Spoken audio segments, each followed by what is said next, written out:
Jeda Uftan Kenya Uman Adunya Nina Kenya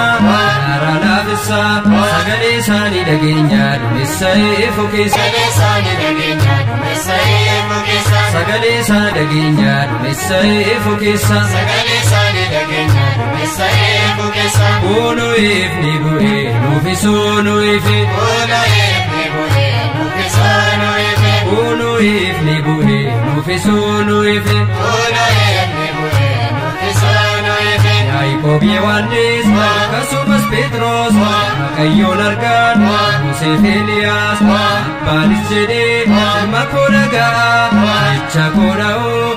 Anandale Sagale Sani Dagenya Dumissa Ifukisa Sagale Sani Dagenya Dumissa Ifukisa Sagale Sani Dagenya Dumissa Ifukisa Sagale Sani Dagenya Dumissa Ifukisa Uno Ifni Bu'e Nufiso Nuifi Uno Ifni Bu'e Nufiso Nuifi Uno Ifni Bu'e Nufiso Nuifi Uno Ifni Bu'e Nufiso Nuifi Taboret Ifni Mul'ate Kullu Kan Gammachise Naga Naga Kullu Taboref Ifni Waaqumma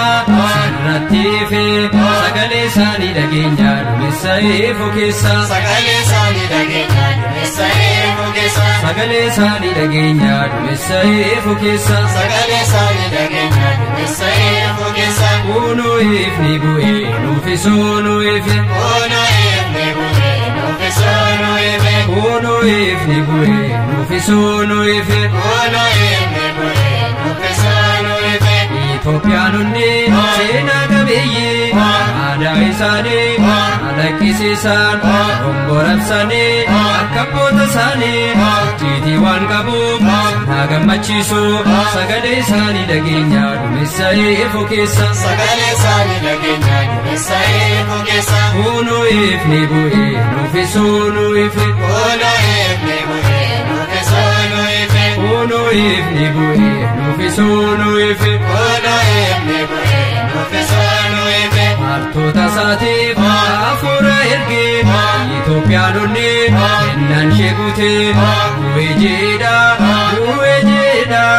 Kiristaanonni Ilil jedha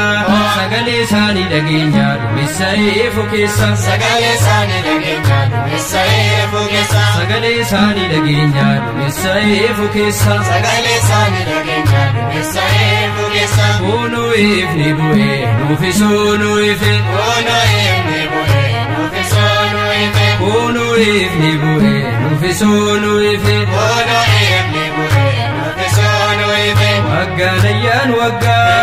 ayyaan Mana Abbaa keenya ayyaan Ebbi Waaqaa seenuu ayyaan Dammii fi Haannanii ayyaan Itti nuuf roobu ayyaan Mana harmee keenya ayyaan Ebbi Waaqaa seenuu ayyaan Dammii fi Haannanii ayyaan Itti nuuf roobu ayyaan Kuma jirtanii hin qoodin Kiristoos mirgaasaa na dhaabu Yaaltu mootummaasaa taasisu akkuma jirruuni hin qoodin Kiristoos mirgaasaa na dhaabu Yaaltu mootummaasaa taasisu akkuma jirruuni hin qoodin Kiristoos mirgaasaa na dhaabu waggasaas nagaadha nagaahu ergamoota qulqulluu toloota Ebbi Waaqayyoo mana hundaa seenu mana hundaa Ebbi Waaqaa seenu mana hundaa Ebbi Waaqaa seenu mana hundaa eebbi waaqa seenu.